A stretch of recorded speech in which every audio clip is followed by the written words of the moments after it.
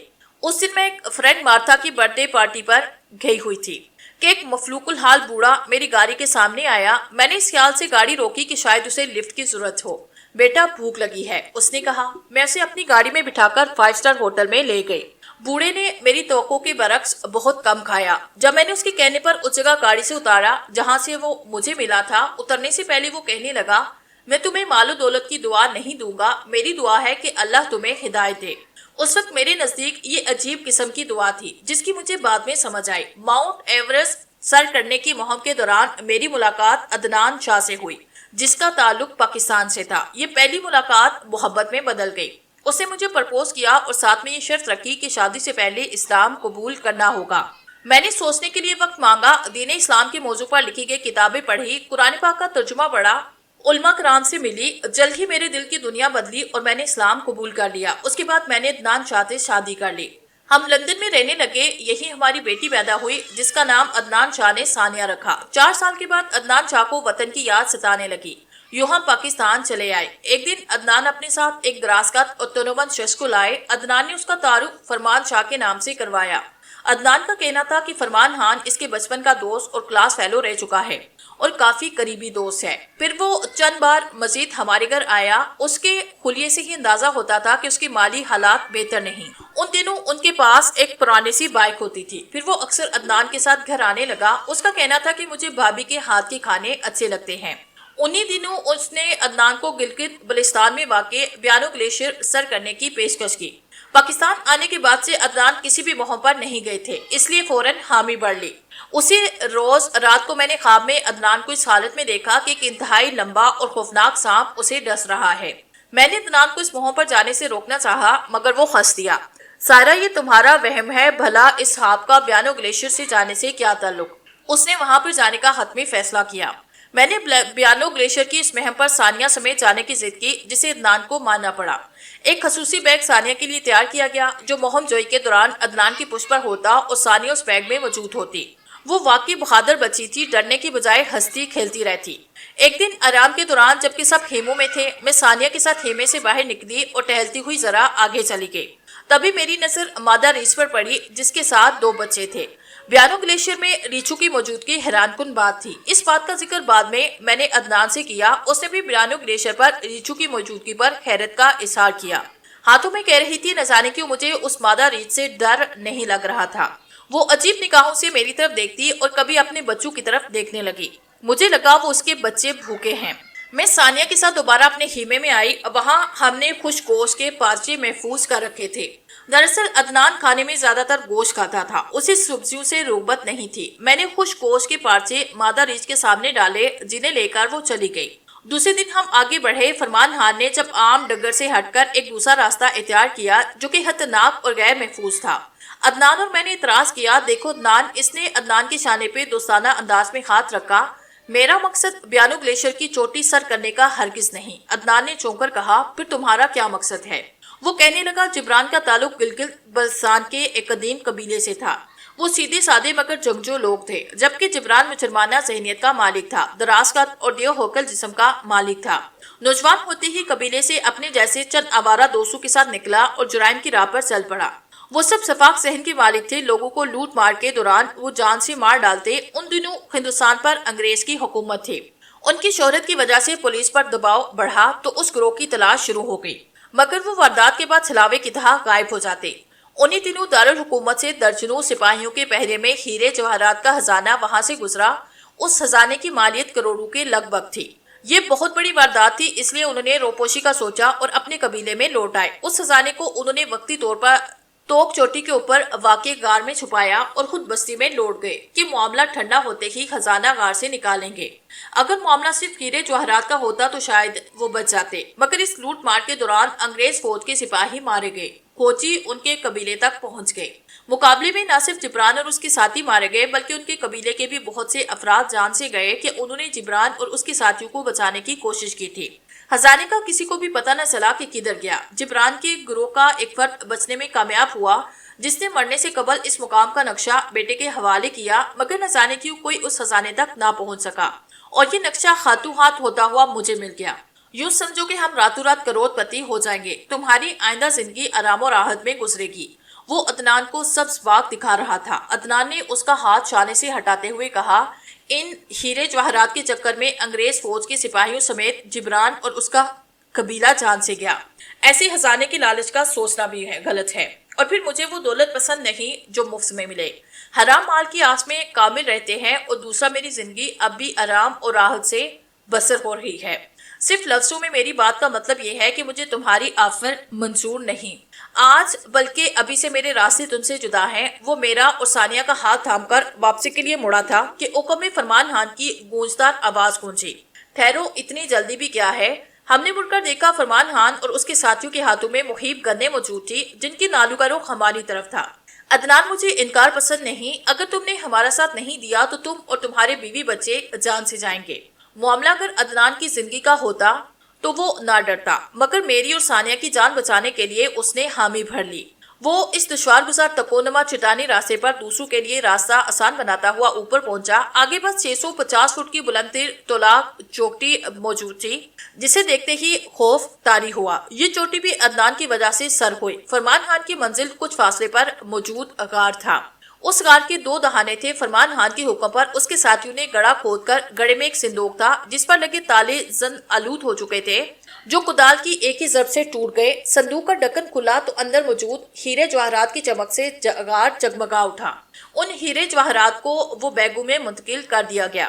ہمارا خیال تھا کہ اب فرمان خان کے منحوس وجود سے ہماری جان چھوٹ جائے گی، مگر یہ ہماری خام خیالی تھی۔ بالکل اچانک فرمان خان نے رائفل کا رخ عدنان کی طرف کر کے ٹریگر دبا دیا۔ وہ میری نگاہوں کے سامنے گولیوں سے چھلنی ہو کر گرا اور لمحوں میں دم توڑ دیا۔ یہ تم نے کیا ظلم کیا ظالم انسان! میں روتے ہوئے عدنان کے ساکت جسم سے لپٹ گئی۔ ثانیہ بھی ایک طرف کھڑی رو رہی تھی۔ فرمان خان نے مجھے بازو سے پکڑ کر اٹھایا۔ جانے من، یہ وقت رونے کا نہیں، جشن منانے کا ہے۔ پہلے تو میرا دل بہلاؤ گی، پھر میرے دوستوں کی باری ہے۔ اس کی باتیں سن کر میں لرز گئی۔ وہ شیطان مجھے پامال کرنا چاہتا تھا۔ فرمان خان نے روتی چیختی ثانیہ کی کمپٹی پر رائفل کی نال رکھی اور شفاق لہجے میں کہا، اگر تم نے میری بات نہ مانی تو اسے بھی باپ کے پاس پہنچا دوں گا۔ میرے لیے کوئی راہ فرار نہیں تھی۔ شوہر کی موت کے بعد میری عزت خطرے میں تھی۔ میں نے دل ہی دل میں اللہ سے فریاد کی۔ فرمان خان نقاب عزائم سے میری طرف بڑھا۔ غار خوفناک راہوں سے گونج اٹھا۔ غار کے دہانے سے ریچو کا جوڑا اپنے بچوں کے ساتھ اندر داخل ہو رہا تھا۔ میں نے پہلی ہی نگاہ میں پہچانا، ان میں وہ مادہ ریچھ بھی تھی جسے میں نے گوشت کے پارچے دیے تھے۔ ریچو کا وہ جوڑا گراتا ہوا فرمان خان اور اس کے ساتھیوں پر حملہ آور ہوا۔ فرمان خان اور اس کے ساتھیوں نے ہیرے جواہرات سے بھرے بیگ اٹھائے اور اکم میں بھاگتے ہوئے ریچو پر گولیاں چلائی۔ فرمان خان کے ساتھیوں کو غضبناک ریچو نے ادھیر کے رکھا، جبکہ وہ گولیاں چلاتا ہوا زخمی حالت میں غار کے دوسرے دہانے سے بھاگتے ہوئے کامیاب ہو گیا۔ ہیرے جواہرات سے بڑا بیگ جو کہ اس کے ساتھیوں کے پاس تھا، وہی ان کی لاشوں کے پاس غار میں پڑا رہ گیا۔ کچھ دیر تڑپنے کے بعد وہ ساکت ہوا۔ مادہ ریچھ پپڑی ہوئی خطرناک حالت میں مردہ ریچھ کے گرد چکر کاٹنے کے بعد غار سے باہر نکلی۔ میں سمجھ گئی وہ فرمان خان کی تلاش میں گئی ہوگی۔ کافی دیر کے بعد مادہ ریچھ واپس لوٹی اور میرے قریب آ کر بیٹھ گئی۔ وہ درندہ فرمان خان جیسے انسان سے بہتر تھا۔ میرے ایک معمولی سے احسان کے بدلے میری محافظ بن گئی۔ میرا ارادہ ثانیہ کے ساتھ وہاں سے جانے کا تھا۔ انسان سوچتا بہت کچھ ہے، مستقبل کے پلان بھی بناتا ہے، مگر ہوتا وہی ہے جو خدا چاہتا ہے۔ رات کا اندھیرا پھیل چکا تھا۔ میں اچھی بلی رات کو سوئی۔ صبح اٹھی تو پورا جسم بخار سے تپ رہا تھا۔ بخار اس قدر شدید کہ مجھ سے اٹھا نہیں جا رہا۔ شاید بیانو گلیشیر کے سرد ترین موسم کا اثر ہے۔ مجھے نمونیا ہو گیا۔ میری حالت بگڑتی جا رہی ہے۔ اس برفانی پہاڑ میں مجھے اپنا انجام صاف نظر آ رہا ہے۔ مجھے موت کا ڈر نہیں، مگر فکر ثانیہ کی تھی کہ اس کا کیا ہوگا۔ تب میں نے گڑ گڑا کر اللہ سے فریاد کی، یا اللہ میری مدد فرما، میری بچی کا میرے بعد کیا ہوگا۔ روتے ہوئے میری آنکھ کھلی۔ خواب میں وہی مفلوق الحال بزرگ نظر آئے جس نے مجھے کھانے کے بعد ہدایت کی دعا دی تھی۔ وہ کہہ رہے تھے، سنو سائرہ بیٹی، زندگی اور موت اللہ کے اختیار میں ہے۔ تمہارے بعد اس بچی کی پرورش اور حفاظت وہی کرے گا جس نے اسے پیدا کیا۔ اللہ ماں سے 70 گنا زیادہ اپنے بندے سے پیار کرتا ہے۔ ایک بار اللہ تعالیٰ نے ملک الموت سے پوچھا، کیا کبھی تمہیں کسی کی روح قبض کرتے ہوئے ترس آیا؟ ملک الموت نے جواب دیا، یا اللہ ایک بار ایک تختہ دریا میں بہتا جا رہا تھا۔ اس تختے پر ایک عورت اور اس کا چھوٹا سا بچہ تھا۔ جب تو نے مجھے اس عورت کی روح قبض کرنے کا حکم دیا، تب میں نے سوچا ماں کے مرنے کے بعد اس معصوم بچے کا کیا ہوگا۔ دوسری بار جب شداد بادشاہ اپنے لشکر کے ساتھ اپنی بنائی ہوئی جنت کے دروازے پر پہنچا تو مجھے اس کی روح قبض کرنے کا حکم ملا۔ اللہ تعالیٰ نے فرمایا، اے ملک الموت، وہ بچہ کوئی اور نہیں، شداد بادشاہ ہی تھا۔ تم نے دونوں بار ایک ہی شخص پر ترس کھایا۔ اس خواب کے بعد میں ثانیہ کی طرف سے مطمئن ہوئی۔ میری حالت دن بدن گرنے لگی۔ مادہ ریچھ میری اس حالت کی وجہ سے بے قراری سے میرے گرد منڈلاتی رہتی، مگر وہ بھی تو میرے لیے کچھ نہ کر سکتی۔ ثانیہ اس کے بچوں کے ساتھ کھیلتی رہتی۔ آگے ڈائری کے صفحے خالی تھے۔ ڈائری میں درج کہانی سے فرمان خان کی اصلیت مجھ پر کھل چکی تھی۔ وہ ہیرے جواہرات کے لالچ میں مجھے بھی دھوکے سے یہاں تک لایا اور خزانہ ملتے ہی مجھے بھی عدنان کی طرح راستے سے ہٹا دیتا۔ میں ڈائری ہاتھ میں لیے ہوئے غار کے دہانے کی طرف گیا کہ دیکھو ثانیہ اب تک واپس کیوں نہ لوٹی۔ غار کے دہانے پر پہنچتے ہی مجھے فرمان خان، صوفیہ، طارق اور دلاور نظر آئے جو غار کے دہانے کی طرف آ رہے تھے۔ تم کہاں چلے گئے تھے؟ صوفیہ نے بے قراری سے پوچھا، جبکہ فرمان خان، طارق اور دلاور مجھ سے مخاطب ہوئے بنا ہی قریب سے گزر کر غار میں داخل ہوئے۔ تم کہاں چلے گئے تھے؟ صوفیہ نے ایک بار پھر پوچھا۔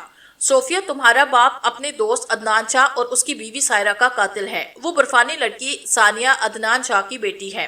میں نے قدرے تلخ لہجے میں کہا تو صوفیہ کا منہ حیرت سے کھلے کا کھلا رہ گیا۔ وہ ناقابل یقین نگاہوں سے میری طرف دیکھ رہی تھی۔ فرمان خان نے پلٹ کر غصے سے میری طرف دیکھا، تم جھوٹ بکتے ہو، یہ بالکل سچ ہے۔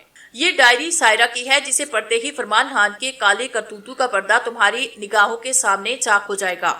صوفیہ جیسے جیسے ڈائری پڑھتی جا رہی تھی، اس کے چہرے کا رنگ اڑتا جا رہا تھا۔ فرمان خان جیسے مکار شخص کی بیٹی ہونے کے باوجود وہ ایک مخلص لڑکی تھی۔ باپ کے چہرے سے شرافت کا نقاب اترتے ہی اسے واقعی دکھ پہنچا تھا۔ غار کے دہانے سے نسوانی آواز ابھری، فرمان خان یہ سچ ہے، تم قاتل ہو۔ فرمان خان نے مڑ کر دیکھا۔ غار کے دہانے پر ثانیہ موجود تھی، جو اس وقت میکسی نما لباس میں موجود تھی۔ جبکہ وہ غار سے باہر گئی تو اس نے مردانہ کپڑے پہن رکھے تھے۔ حیرت انگیز بات یہ تھی کہ اس وقت اس کی انگلیوں پر درامتی نما ناخن موجود نہ تھے۔ تم بول سکتی ہو اور تم نے ناخن بھی کاٹ لیے۔ فرمان خان، اس ڈائری میں لکھا ایک ایک حرف سچ ہے۔ فرمان خان نے غضبناک لہجے میں کہا، تم اور ادیب دونوں آپس میں مل کر یہ کھیل کھیل رہے ہو۔ تبھی تو تم پہلے جانوروں کی طرح گراتے ہوئے ڈونگ رچا رہی تھی اور اب انسانوں کی طرح بو رہی ہو۔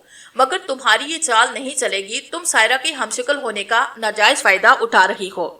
فرمان خان، تم نہ صرف عدنان شاہ کے قاتل ہو، بلکہ میری موت بھی تمہاری وجہ سے ہوئی۔ وہ فرمان خان کی الزام تراشی سے بے نیاز بولتی جا رہی تھی۔